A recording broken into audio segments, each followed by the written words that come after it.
I can't quite figure it out why, but I was nervous. Really? A little intimidated. Why? I don't know. I've done your show twice, and there was always a lot of. I always got the feeling that for some reason there was just a small group of fans that we share, and then there seemed to be two teams. Yeah. That there's a few people that are like, come on, you guys, I like both of you, and then there's definitely Carolla people, and there's definitely people over here. Well, I'll apologize in advance for the Carolla people. I've actually called them Carolla tards. Fine.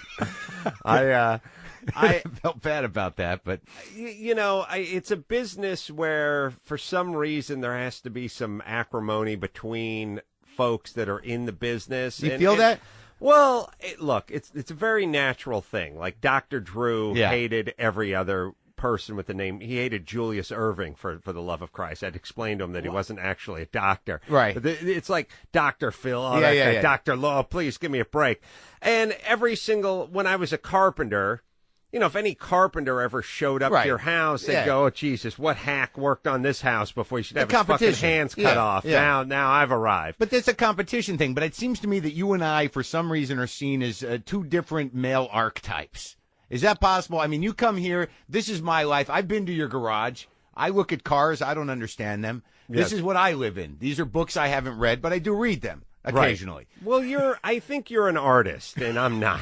Is that what it is? I think that's what it is. Because I think that, like, the last time I was on your show, I felt like, we connected, we had a good conversation, and then I realized, well, we have a lot in common. We're both guys, but then there are these people that try to pit us apart, and then I realized that maybe, like I did this thing I was talking about the other night, that I don't know who you were in high school, but there's still part of me that if I see a kid in a leather jacket, there's part of me that goes, oh, fuck, be cool. Just don't look at him. All right. Well, I had this thing where I was an all-Valley football player in high school, but I never did get a Letterman jacket because it was like $72, and that was way too rich for the Carollas. And also, I never wore my jersey on Friday, which was game day. You're supposed to wear your jersey to school, and I didn't really participate in that. So you weren't a dick?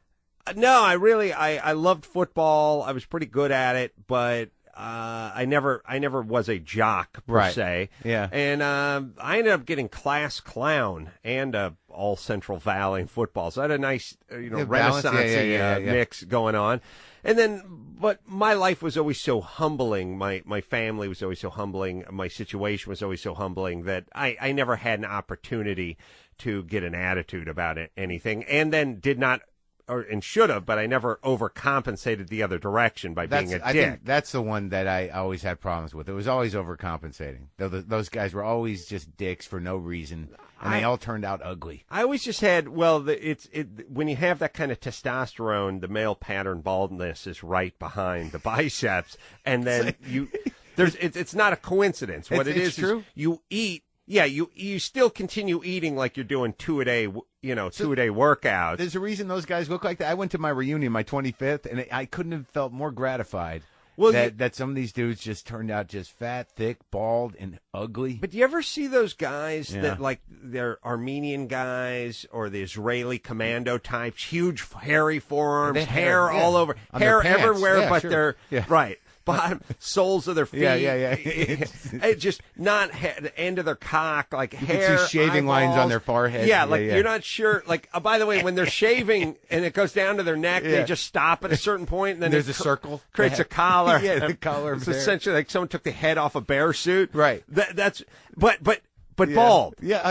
It's got nothing. It's too much testosterone. But I just don't understand. Like sometimes, when people assume that we're different, and I guess we are different. We both do what we do. I mean, what made you decide? Because this takes a certain amount of ego to do this, to be on the mic. Sure. And, I think we have more in common than some people are willing to let on. I mean, people say that you're a sexist, you're this, you're that. But I mean, I hear you discuss this stuff honestly from your own point of view. Yes. And I don't think you would see yourself that way, would you? No, I basically look at myself as a guy who's entitled to his opinion based on the experiences that he's had. Right. And, I don't want to stifle myself. I don't have any dark place in my heart for any group or any gender, so I'm thus free to speak my mind about those groups. You know and those that genders. about yourself. That's something there's a certain freedom in not knowing you're an asshole. It's liberating. I've always known that I'm an asshole. I know the thing. What I mean is like, that politician that's gay and uptight right. in a loveless relationship and having sex with male prostitutes and all. He's the guy who has to put the American flag on his lapel and the cross and talk about the family values and all that stuff. And when you just see a picture of that guy, he doesn't look like he knows who he is, and he's sort of doing his impersonation of what a politician would look like if he actually loved his wife and had carnal knowledge of her and things like that. And he's just a frightened, broken, fucked up guy. Right, who's stuffed into an expensive suit pretending, and who's never been a picture of him where he's been unshaven and his hair's been out of place. Sure. You're talking about most Republicans. Right. For me, I'm just a guy who I don't have a care in the world as it pertains to women, men, Mexicans, blacks, Asians. Like I like everyone and don't like everyone, just sort of equally. Yeah. And thus, I'll just give you my opinion. I don't have to stop and think like the politician where, hold on, I chug cock all the time. So this new legislation that's coming down, I should overcompensate and go this direction. Go anti-cock. Yeah, I don't think that way. I just say what I observe and what I feel. I think that's an important point, that if you know in your heart that you don't have hatred towards these specific things, which would give you the ist name, whether it's racist or sexist or anything else, that if you know, then you're going to speak, and I speak my mind the same way, but occasionally you'll piss people off. Oh, yeah. Because we talked about that thing with Gallagher.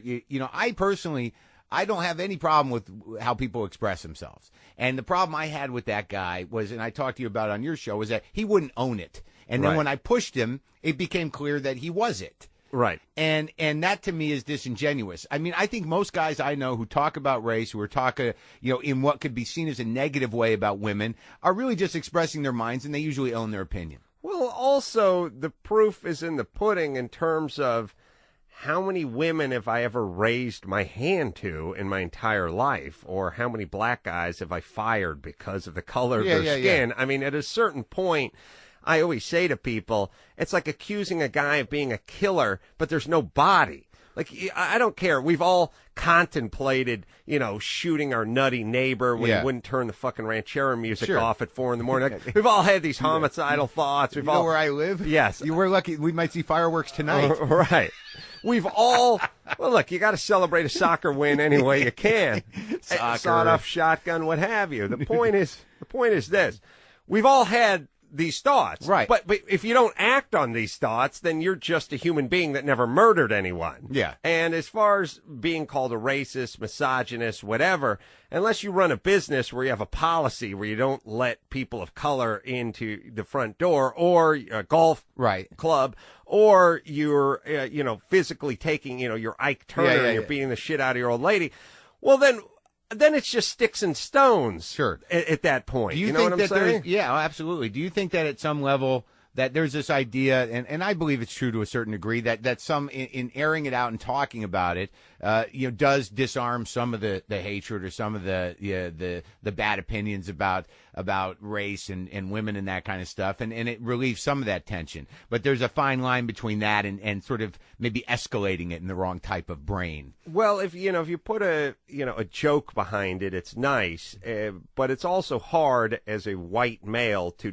you don't really have license to talk about. We're not the victims here. Other folks. Yeah, that's right. Yeah, well, you see, does that bother you? Well, my feeling is an opinion's an opinion. Sure. You don't have to be on the Pittsburgh Steelers to break down the game film and have a discussion about what went wrong on Super Bowl Sunday. There's no reason you can't be coach. I can coach them up from my living room, Yeah. And that's the way I feel about life. And by the way, I have been a victim of racism and discrimination myself, just living in Los Angeles. When I was 18, 19 years old, I had no direction. I was completely rudderless. I barely graduated high school. But you never went the art route. See, I was pretty rudderless, but I'm surrounded by books. You never thought I couldn't read. No, I was sort of functionally illiterate. Really? Yeah. And so I had no education, and I didn't read. I didn't get lost in the word. How did that happen?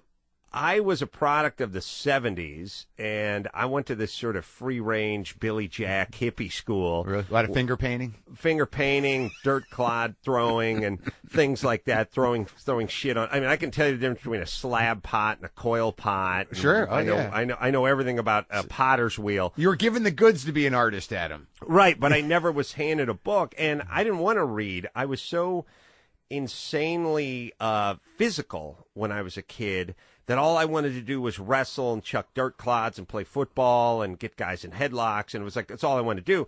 And I went to a school that said, hey, man, let your freak flag fly, like whatever you want to do. Did you frighten them? Were they like, he's a problem? He's aggressive and he's weird, and everybody doesn't want to read. He doesn't want to do yoga. So he doesn't have to read. Yeah. And it's funny, like you'd talk to your teacher, and, first of all, her name wasn't Mrs. Anything. It was Sheila. I was like, hey, Sheila, I don't feel like reading. How'd you end up at this place? My mom was kind of a welfare, hippie, kind of depressed, pot smoking, valley. Your parents hippie. were divorced? Yeah, my parents got divorced when I was about 7 or 8. And my mom was like, they need to go to this free range hippie school and find themselves and not be mashed into this cookie cutter by the man and his ideas and his propaganda. She meant well. But the problem was the school didn't teach any fundamentals whatsoever. It was free range. The teachers were getting high and playing Joan Baez songs on the idea of free range. Yeah, we just ran around. Some of you'd be finger painting, someone would be making a pot, and then you'd just be out in the yard kicking things.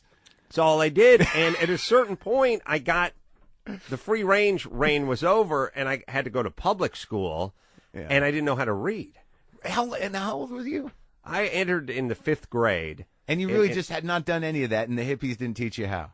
I had, people, it's this weird thing, getting back to race. Yeah. When a white guy can't read, he's dyslexic. And when a black guy can't read, it's like, oh, fell through the cracks. Yeah, we let you down. So your system let him down. It's like, why can't he be dyslexic?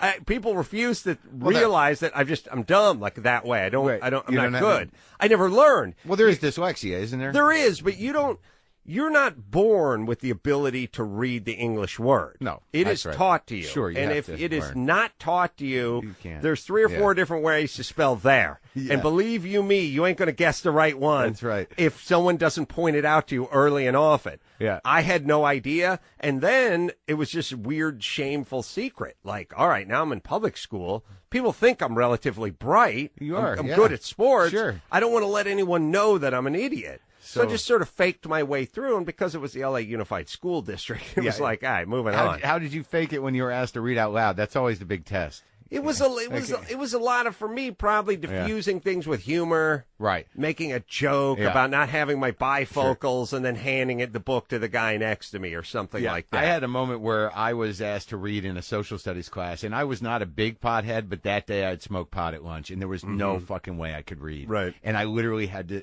be excused to go to the nurse because I could not read out loud. Wow. I just said, I got to go to the nurse. And I was just because I was high. Wow. And so I just laid down for an hour, and then I went back, and it was very embarrassing. And did she write, like, his mail was harshed on the piece of paper that went back home, or did she diagnose you at all? She would have if I went to that school you went to. No, I don't know how I quite countered that. I just said, I don't feel well, I can't read. And they let it go. Well, I managed to sort of duck, bob, and weave my way through junior high and high school. You can charm yourself through school. Oh, yeah. Yeah, because if you're a funny guy and you're an athlete and you're popular, I mean, you can charm yourself through school. You probably did shitty in, like, chemistry, math. I didn't take chemistry. Math? Well, I took math. Yeah. But I never took algebra. Right. For instance, when I was in high school, I was taking high school math. Yeah. I mean, literally, I'm one of the only people I know who never took an algebra class. Yeah, Most people do in the 8th grade or 7th grade. I have no fucking idea. I went all the way through, and when I was in the 12th grade, I was taking high school math. Yeah. So I never learned anything, and then my parents were sort of poor, and they didn't give a shit, and so when I got out of high school, I just sort of floated around, taking odd jobs, digging ditches and cleaning carpets. They really didn't give a shit like that. No. Are they still alive now? Uh-huh. Do they give a shit? No, not really. I mean, they hope that, a piece of the Skylab doesn't crush me when I'm sleeping in my bed. I mean, but that's the only thing on their mind? I think that's the extent of it. I mean, they would never do anything for me. Yeah. It's the same thing you have with like your neighbor's kid. Like, I hope you're not raped, but I won't rape you, but I'm not gonna follow you around. But do you talk to them? Yeah, and they like your kid. You have 2 kids, right? Mm-hmm. Are they good grandparents? Do they show up? I'll give you a couple of just good Carolla stories. You know, if you listen to my podcast, you've heard these before, but if you listen to Mark's, maybe you haven't. My parents, for instance, I wrote a book about 3 months ago that got to the New York Times bestseller list. No one has read it, or if they have, I'm unaware. In 50 years, we're all going to be chicks. Yeah, something like close enough. What was it? 50 years, we'll all be chicks. Yeah. It's just that good enough. And they're like, they haven't read it, but I had 2 shows on basic cable. I had the Man Show and Loveline at MTV and Comedy Central simultaneously for a couple of years, every night. Yeah. And my mom announced to a crowded dinner table, I got another one of these flyers for cable in the mailbox the other day, $14.99. I don't know. And then she announced, can anyone give me one good reason why I should get cable? One, she ironically said. One, her son had 2 shows on cable at the time. But she looked, and she was in all earnestness, she looked at an entire group, and my family could not produce an answer. None of them. Somebody said, there's cooking shows. You like to cook. Yeah. Yeah. So, no, they had no interest, never have. And you were sitting there. I sat next to my mom with my entire family while I had 2 shows on basic cable, and no one in my family had cable. And by the way, their son having 2 shows on basic cable would not be enough motivation for them to get cable. Was that a financial thing, or is it a hippie thing? Does she not watch television? I mean, no, she watches TV. And but they're not together, right? So they're tuned out coincidentally, but in their own separate lives. My family. And what did your old man do? He was he played the trumpet for a while, and then he got into sort of like special needs school teaching, and then later on, ironically, into psychology. But he was just hands off. Like he literally. My high school was across the street from the house I grew up in, North Hollywood High. Yeah. I was an all-valley football player at North Hollywood High. Yeah. I played both ways, offense, defense, special teams. I never left the field. And at the end, it was like I got best defensive player and all-valley on offense and a few college scholarships to some, like, UC Davis and places like that. Maybe Marshall was like the biggest school I got recruited to. My dad lived across the street, sat in his living room reading a book. By the way, subsequently, I've been in his living room on Friday nights when a game's going on. You can hear the drums. You can see the fields lit up. He didn't go to any games. He's reading a book on psychology of children. Yeah, I'm how to parent. Really, honestly, there should have just been an arrow pointing toward the fucking stadium, like a pop-up. But now, does he not like me? No, he's fine with me. But was there that period, like, 'cause my dad's selfish too, my mom's selfish. I mean, do you find yourself having active, like, I fucking fought my dad forever to try to get some sort of attention. Right. Well, it would have never worked with my family. They wouldn't give attention.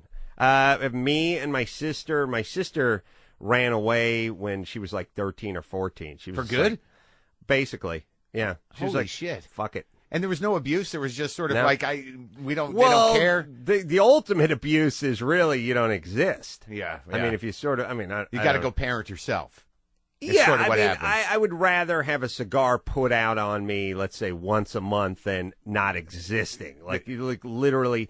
Didn't exist. Yeah. Nice enough people, just they were in it for themselves, you know. So you must have that. Like, there's part of me that I don't see my parents just because they weren't great at parenting. I kind of see them as people I grew up with. Yeah, that's what it is. Yeah. Except for I was out of the house, so they were actually just people that you knew from across the way. Yeah, like they didn't cook. I didn't eat at home. I went to other people's houses. I ate. I hung out. I slept over at other people's houses. I was just gone. Were you the friend of were your friend's parents like, yeah, that's Adam. His parents are weird. I never heard them speak about it out loud. They should have been rolling their eyes when my mom pulled up in her VW Squareback and hauled her fat ass out of it, to come pick me up. But yeah, I would say, hey man, I'm going to Chris's house on a Wednesday night to sleep over. His mom's making fried chicken. And my mom's just like, yeah. I mean, that was one more thing she didn't have to deal with. Oh, really? So it was just like, my mom was depressed. My dad was sort of out of it.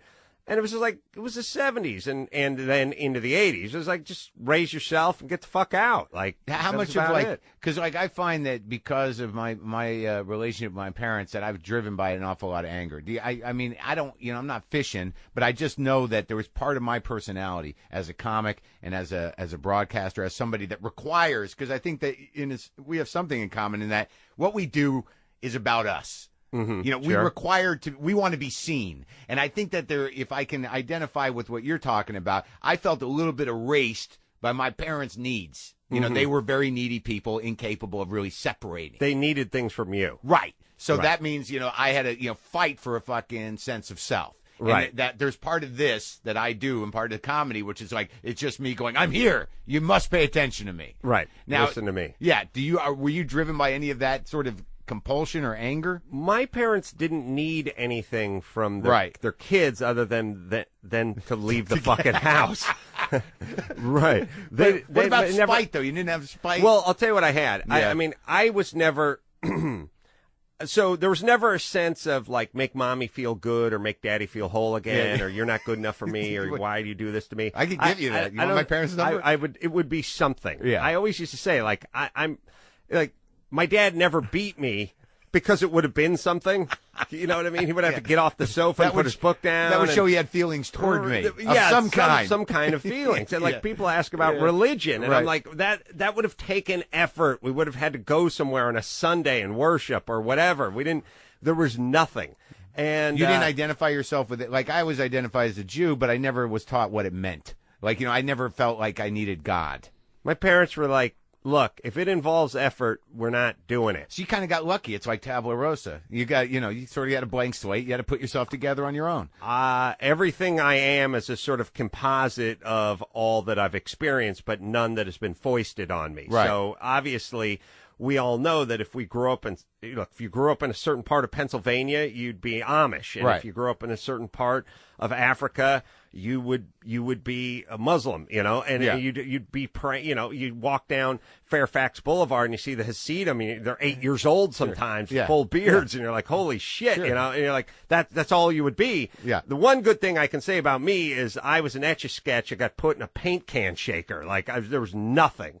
And I get to do, I like cars, but that's not because my dad liked cars. But there must have been some dude. I mean, did you find there are pivotal people in your life? Because I know from having an old man that wasn't exactly present that there was sort of an ongoing search for male role models. I had my football coaches, like my Pop Warner football coaches I looked up to, who sort of gave me discipline and drive and all that kind of stuff. And then there were my friends. I just had my friends or my buddies. I always had a lot of friends.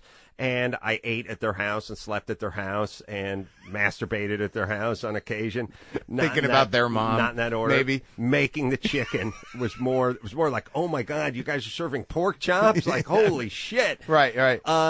And so that's what I did. Just kind of floated. I just sort of floated around. But do you think that this sort of the idea that you were built by your own will, which is sort of what you were from what you're telling me about. Now, because the other thing I want to address, because I don't know that we're even necessarily with some political ideas that different. Because there was always this concern with some of my fans that, like, if I got on your show, that we'd argue politically. But I mean, where do you stand with? Do you believe, like, you refer to your mother as a welfare mother? I mean, what is, and it seems sort of loaded. Yeah. What does it mean to you? Well, my grandmother was, a pioneer welfare recipient, sort of tip of the spear. And then my mother was. But were they abusers? No. But they were, here's what I saw from my mother. And I still see it. And I see it in myself, and I see it in others, and I see it especially in, like, lottery winners, which is as human beings, we're sort of capable of amazing feats and or just rolling around in our own filth, eating Funyuns and watching cable. Like I can do nothing or I can do anything. There are days that I've had in my life that would fucking make you just stand up and get a boner and salute me. Yeah. And then there are days where I beat off 9 times and watch Telemundo over and over again. Like there's just nothing there. So even within the same person, you're capable of sort of everything and nothing. Sure. And I grew up where my mother lived in my grandmother's second house, which was just a 800 square foot, 1 bathroom, 1 bedroom sort of rental flop house that she bought for like 10 grand in 1952. And she had a daughter that turns out was my mom, who's pretty depressed, and at some point just let her crash there eventually. Right. And my mom crashed at this place. She had no overhead because there was no mortgage to pay or no rent to go try to make. But you think she had psychological problems? Mm-hmm. I would call her depressed, but I wouldn't say that she's schizophrenic or anything like that. Just nice mild depression, good old fashioned 70s sort of Billy Jack Indian kind of depression. And she, between the free house and the welfare and the food stamps, she was essentially hobbled. She didn't have to get up, put herself together, look for a job, go to work, do anything. She was given just a stipend, just enough to survive, but never to thrive, just enough. It sort of reinforced, I feel like, her depression, because all she did was put on weight, and every time she looked in the mirror, she saw a less of a person looking back at her. And then at a certain point, 8-10 years in, it just became a way of life. But doesn't that disregard the reality of psychological illness, that there may have been a different time where they weren't able to approach her with any sort of medication, or she can get the proper attention? I mean, do you think that's coddling as well? I mean, no. Look, obviously, it's like, look, for the people who are on, let's say, disability, a percentage of them need to be on disability. Yeah. They have legitimate workplace accidents or reasons for one reason or another why they're unable to work and support themselves. Right. Then there's the other 93% who are just fucking depressed and strung out on pain meds and dig themselves into a deeper hole. And by the way, once you have back pains, who the fuck knows whether it's in your head or in your back or in both of them? You know what I mean? You need oxycodone. Right. Well, this is one of those areas where I there's part of me that agrees with you, but then there's also an intellectual part of me that gets sort of worked up, because my dad's a manic depressive, and I believe that I can work through, that if I just focus and I get my shit in line and I do my work, that's going to help me not fall into, even if I'm not clinically or biologically depressed, that taking positive action will change the way I approach the world. I mean, I think we all know that there's such a thing as mental retardation, and then there's students in the inner city that are underachieving, and when some guy like Jaime Escalante or whatever his name is from Lean On Me shows up and starts whipping these kids into shape and explaining to them, you will do your homework and you're not bad at math and I need you here at 6 a.m. to study and then we're staying afterward. Yeah. Somehow the worst student turns into a great student and is bound for college. Or if, God forbid, you watch like The Biggest Loser, you see these guys that come rolling in at 600 pounds, and all of a sudden someone's in their face every morning at 6 a.m. telling you you're getting up and you're getting on that treadmill and give me those goddamn Cheetos. Sure. And all of a sudden you have a person that was like clinically depressed, whose heart was about to close off, who couldn't sit up in bed. Yeah. And all of a sudden these guys are running on the treadmill and the theme from Rocky's playing behind. It's the same human being. Yeah. I'm just saying, you dropping off a bag of Cheetos and telling them don't worry about the treadmill is probably just going to have a guy put on 20 pounds a year for the rest of his life. And I'm not saying that there aren't certain people that don't have a legitimate physical problem or a legitimate medical problem. But I'm telling you that for the majority of these people who are on the sofa and claim they have a bad back and a thyroid problem, what they need is a drill sergeant to come in there and tell them to get the fuck off the futon. It's time to go to work. And what are your thoughts on it being a cultural problem? that you know, that poverty breeds poverty, that, you know, there are certain generational problems with living under that poverty line, and that there are certain things that are just passed on. Sure. And that, you know, that the hopelessness is almost it comes with the territory. It is hopeless, and as someone who is a product of that environment, you don't even know what success is. You don't know that you're allowed to succeed. Like, you don't know that's for other people and other families. Oh, that's interesting. It doesn't feel like it's for you.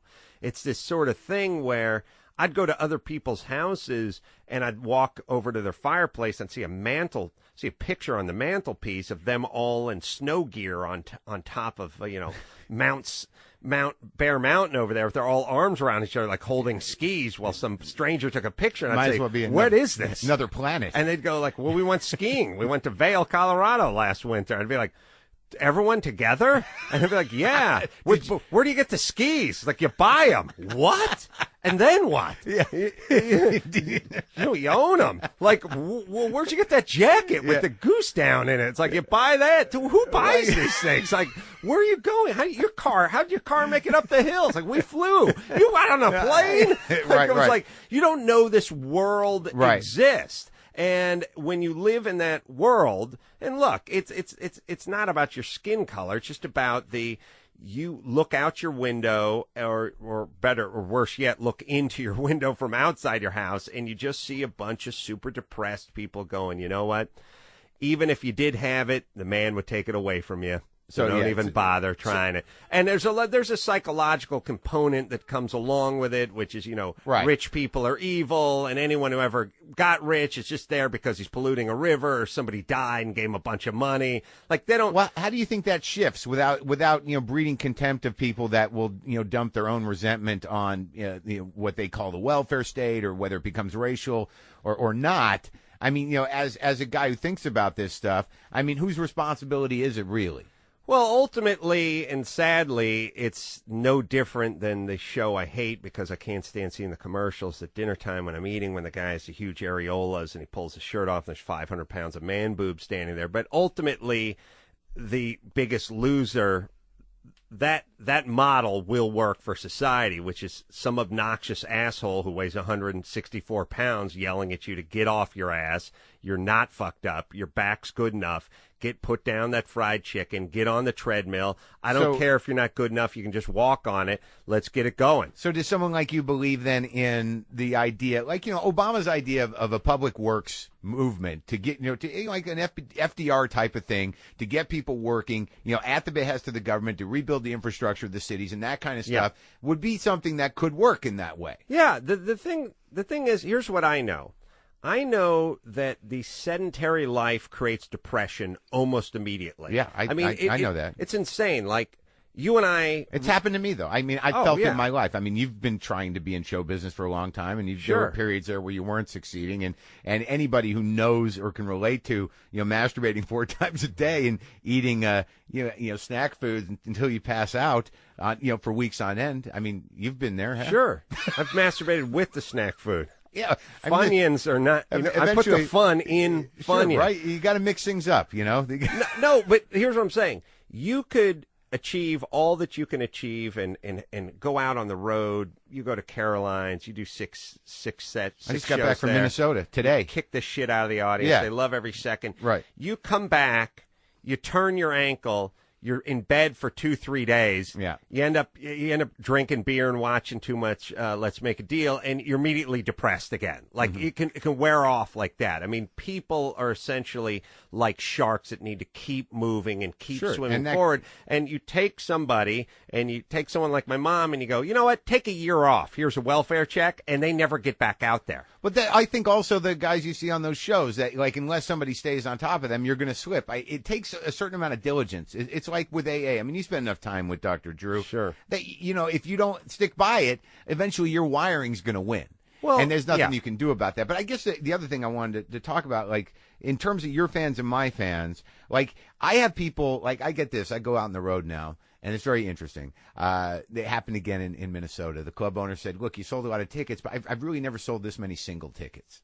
Oh, really? Yeah. Like, I get dudes that come alone because they, a lot of my fans are, they function in the world. They're artistic or they're doing things, but they're depressives. Mm-hmm. I mean, because my dad was manic depressive, I'm wired to really specifically entertain in some way depressive people. Interesting. I've had guys come up to me and say, look, I'm bipolar and I listen to your 3 CDs when I'm depressed and it helps me. Right. But I just think that there's a difference. Like, I know that they're paralyzed in a certain way because of their mental emotional state, but it seems to me that on the other side of that, you get guys that are similar, but they manifest it in anger. Mm-hmm. And they manifest it in, like, fuck the world. Right. Yeah, there's a difference between fuck the world and fuck me. I mean, depression is anger turned inward. Right. Right. So I think that we're sort of talking about a similar type of dude. It's just it's going the other way. Well, I mean, first off, you have to think about the delivery system. The folks that listen to podcasts in general probably are a little more isolated and a little more in their own space, in their own head. I mean, just forget about whose podcast. Just the idea. Sure. Well, I'm talking about guys in general. Because I look at you as a dude who's a guy's guy, and there's part of me that, I have that in me, but I've gone this, I've got cats, and I was hoping you didn't come over before I finished my bowl of puffins with soy milk. Sure. So, I mean, I have those insecurities. I love cats, by the way. Oh, good. I don't, the thing is I think we're constantly trying to put everyone and everything into a compartment in our mind because that's what we do. I mean, that's what human beings do. You have to find a compartment for everything. But in the core of, like, you just wrote this book about, what's going to become of men. It's a humorous book. Yeah, but the reality of that book is that was a title that they say, look, you got to come up with a title. Okay, all right. And you're like, okay, funny shit Adam thinks about when he's driving. That's not a title. We need a title that we can hang our hat on. And the reality is the book's just a bunch of my musings, some jokes, and some stories from the past. But the point is this. I just want to be clear on this. Yeah. I'm nobody.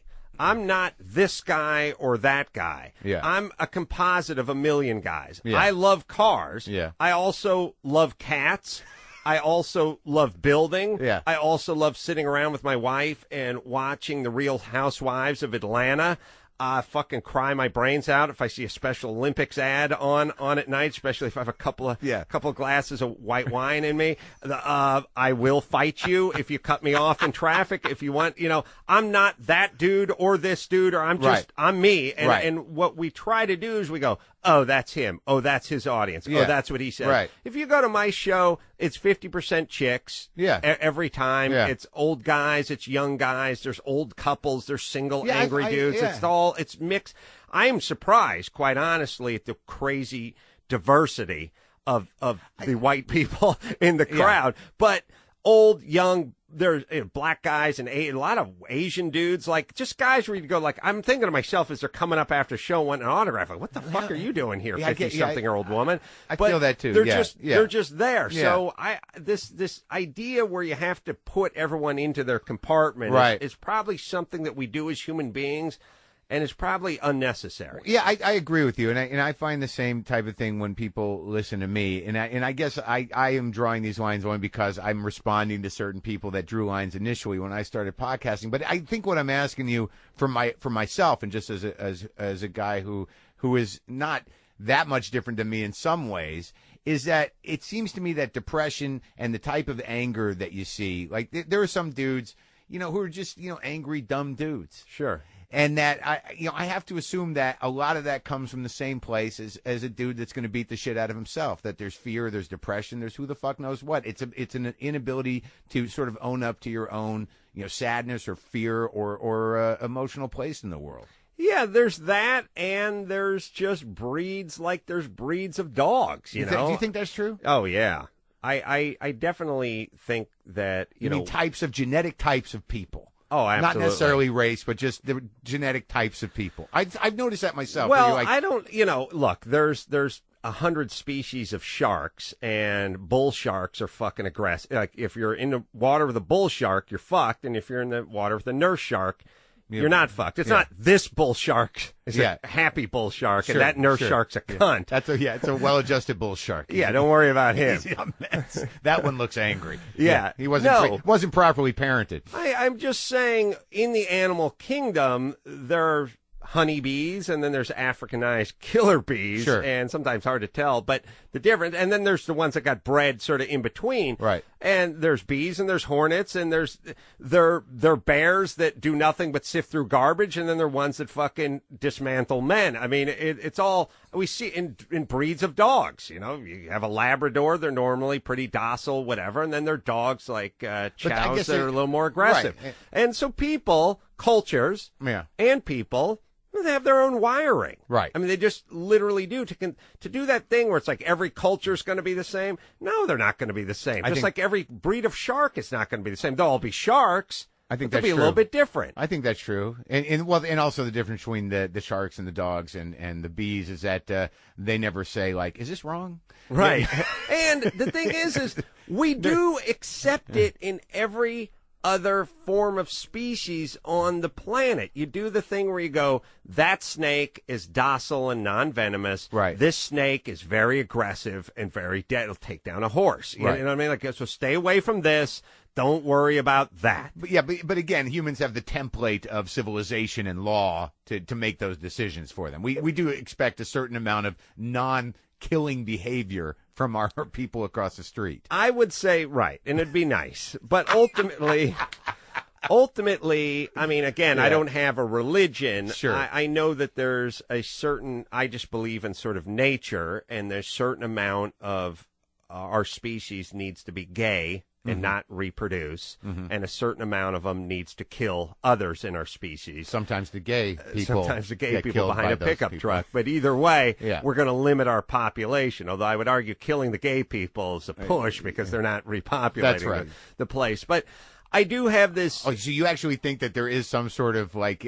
see, I've always felt that the lack of available and reasonable health care in our country was the way to sort of keep the poor at the number that the people with money would keep them at. Well, there was a thing, and there is a thing, and it's interesting, which is, you know, when they say, you know, whenever there's a movie that involves a time machine, they always tell you when you go back in time, do not screw around with anything. Right. You know what I mean? You may throw off the course of civilization, right? Yeah. But then if you take a look at, like, us dropping off sacks of grain everywhere to cultures that would have imploded on themselves by now, in a weird way, aren't we fucking with that? Like, aren't we taking a culture that's hell-bent on imploding and enabling them to reproduce and perpetuate this? Well, I guess, okay, well, that's an interesting way to look at it. I don't know. I think that you're hoping that they, like, not unlike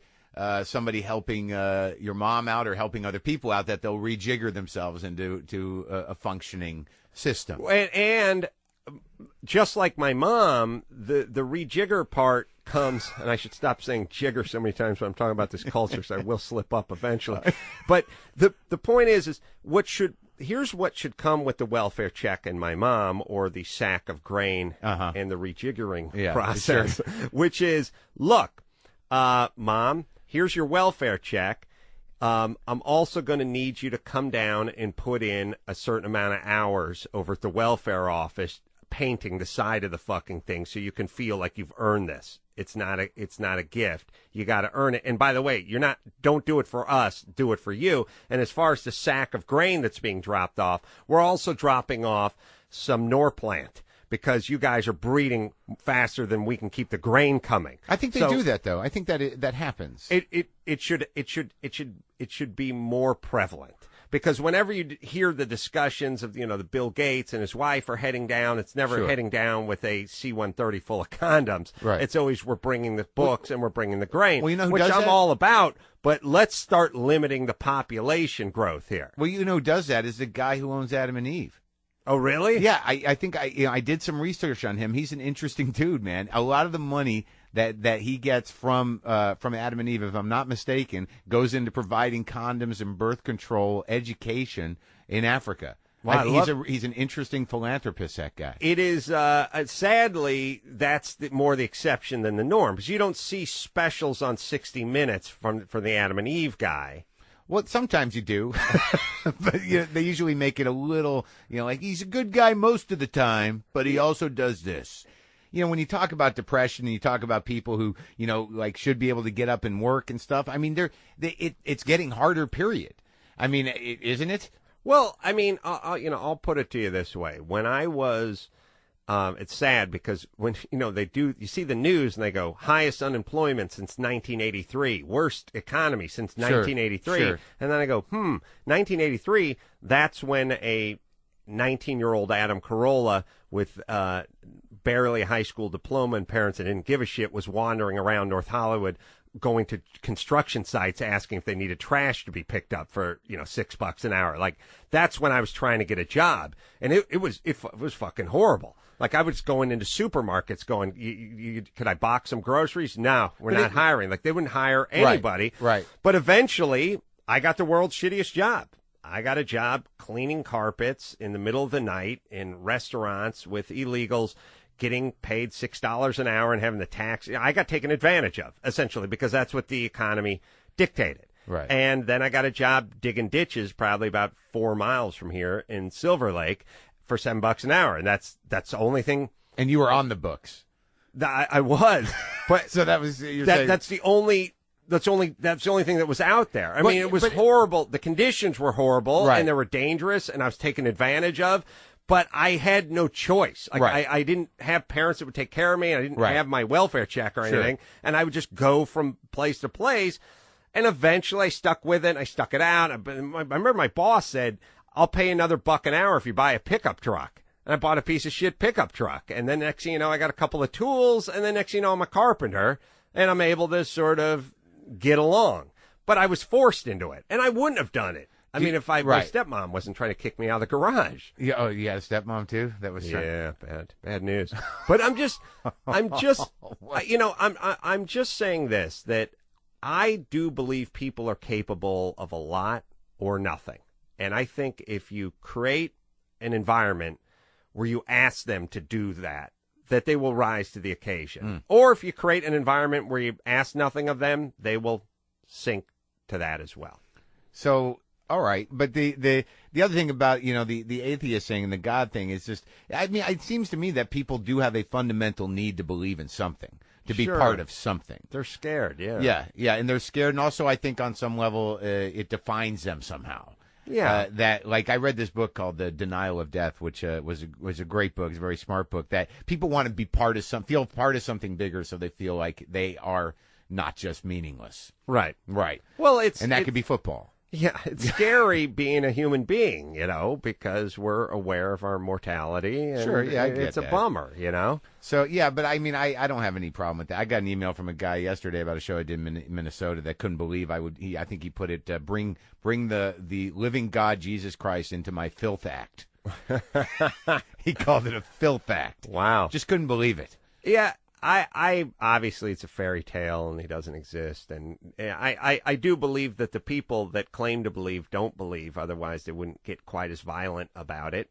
Sure. When you tell them you don't believe, and that goes for other cultures as well. It's also a political system. So wait, now tell me about this mean stepmom. How we miss that? She wasn't mean. She was just sort of indifferent, really, and she took a page out of my dad's playbook, and she wanted. This was your dad's wife? Which was no playbook, by the way. My dad's wife, and when I was like 19, she sort of wanted the floppy, rudderless teenager to get the fuck out of the garage where I was living, and go. And I didn't know it, but like I said, 1983 was the worst economy since now, so it was like I couldn't find a gig. Do you think that? Are you saying that in essence, though, that do you think that there are plenty of jobs for people to have? I mean, do you have sympathy for these people that are unable to find jobs, even if they're trying? I know people that will have difficulty finding work, and I know people that will never be out of work. And that's not really about the system or society. I worked with carpenters my whole life. There were carpenters that were hard-working motherfucking guys who just did everything right, and they showed up early, and they were the last guy off the job site, and they were good at what they did, and they took pride in what they did. and those guys are never out of work. There's no matter what the economy is, they're never a good carpenter is always busy. Right. And then once in a while, I'd pick up some dude hitchhiking or something. He'd see my truck, and he'd be like, "Hey man, and I'd go, "Well, what do you do?" And they'd be stucco, drywall, plumbing, tin knocking, sheet rocking, rough electrical, rough plumbing, finish work. Man, I do it all. Roofing, foundation, earthquake rehab, and I'm good too. And I'd be thinking, no, you're not. You're not You good. can't do all those things. Not A, can you not be good at all those things? And B, you wouldn't be hitchhiking and asking me for a gig if you're good. Hey, we know funny guys that are working and funny guys that aren't working. And you show me, I'm not guaranteeing you're going to be fucking Ryan Seacrest. I'm just saying you may not you may not be Dane Cook and fill up Madison Square Garden. Right. But we know when a guy's funny and he busts his ass and he's out on the road every weekend and he's getting up every night, that guy's going to pay his bills. Yeah, but for a while, life beats you up in weird ways. You never know how it's going to come at you. I basically feel like everybody, and it's tough but the only reason I speak freely about this is I was in that position. Like, I had no choice, and I just went from place to place, and I said, I will pick up garbage. Sure, but you're a talented guy, and you got a certain amount of focus, and you're you. But some people need help, and I understand that. Yeah. No, I can dig it. I think the only difference we have politically is I think the way to help those people is to go, hey, motherfucker, there's nothing wrong with you. Dispatch a team of coaches. Let's go do it. To go to neighborhoods. I am saying, but that could go to the educational system. There's places there's structures in place where that's supposed to be happening. I agree, and these students that are underachieving the same student can overachieve. It's just who's going to. All right, let's talk about chicks before we run out of time. Let's talk about women. All right, because we had a brief discussion about that on your show. Mm-hmm. I've obviously been married twice. I have no children. I think that I have a great appreciation for women, but clearly in my behavior, I don't know that I've been the best husband or the best man, and certainly I don't think of myself as somebody who puts all women into one basket and judges them in a certain way. But I got to be honest with you, as I get older, I find that I do attract a certain type of women that might be a little nuts. Yeah. Now, when it comes to accusations of sexism on behalf of people who criticize you without knowing you, how do you respond to that? Fuck you, cunts. I don't know how to respond. No, look. Here's the thing. I realize that men and women are different, and we live in this fucked up society where we're constantly celebrating our diversity, like, oh, the different cultures and the diverse cultures and all that. But the second you point out that this guy's a little faster than that guy, and that guy jumps a little higher than that guy, or that guy's a little better at math, then all of a sudden your celebration of diversity party goes right into the fucking garbage. Some sort of politically incorrect. Yeah, and if you make some joke like, I think that's a good point. The world's fastest people are the world's slowest pedestrians, everyone thinks you're an asswipe. Right. But then everyone thinks about it and goes, well, it's kind of true. So I'm just commenting on it. Women, they're much more different than men. Black men and black and white men and Asian men are have a hell of a lot more in common than men and women do. I mean, they're different species than we are. They think differently than we are, and they react to different stimulus and so on and so forth. And I think the sooner you put your brain into them and stop trying to think about how you would react. And I'll give you a real good example. Sexually, for instance, guys, and at least we probably got some of this out of our system, but there's a certain point, let's say you're a guy, you're 25 years old, and when it comes to sex, you're essentially like a dog. And when I don't mean a dog like you're my dog with a W, I mean like a pet. Like, I come home, my dog will be sitting there. I'll roll my dog over on its back. I'll start slapping its belly. Come on, I'll grab that scruff around its neck and start paddling it. Come on, who's it gonna push her down, knock her around a little, just do that scratch on her back that's almost drawing blood, and her foot's moving around. She loves it. She loves it. Right. Now, that's the way a guy wants to be handled. Like, grab that cock, yank it off, go at it, go sick, spit on it. You know what I mean? Yeah. And then you think about a cat.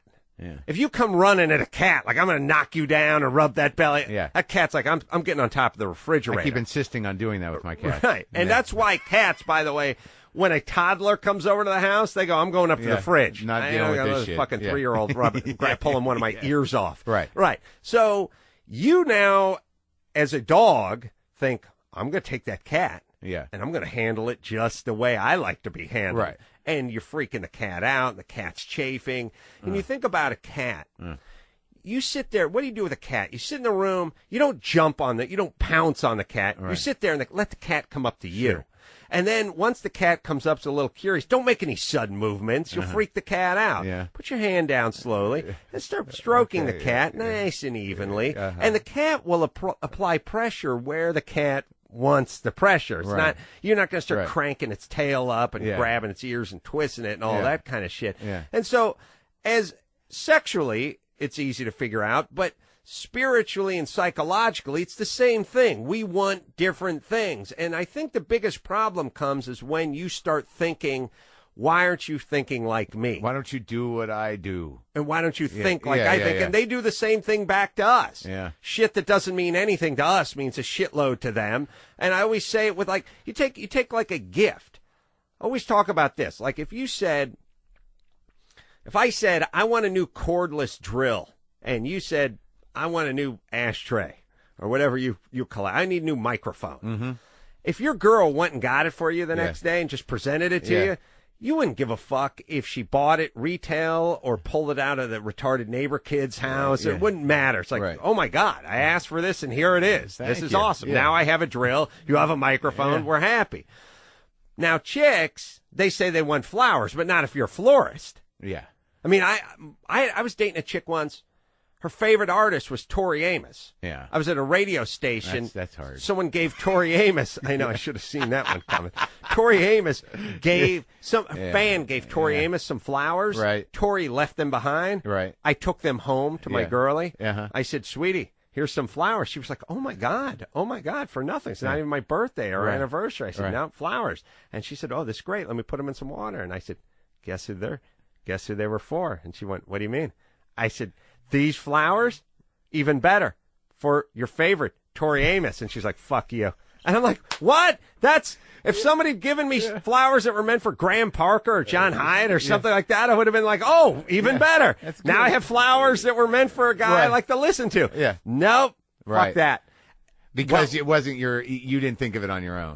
Right. But I was thinking like me. Yeah. Not like them. Right. You see what I'm saying? Sure. It's not about the flowers. It's about the effort it took for you to get the flowers, although you just lifting them off the sofa because Tori Amos left them is no effort. Sure. Bringing a present that someone left behind in the dressing room doesn't mean anything. Whereas for guys, we're bottom line. Yeah. Bottom line, free shit. Good. That's it. Well, yeah, I think I think that's as I get older, I find that I didn't really understand a lot of that. I mean, obviously every woman's going to be a little different, but there is fundamental things that you need to learn in order to behave properly and have a decent relationship. You don't even need to learn.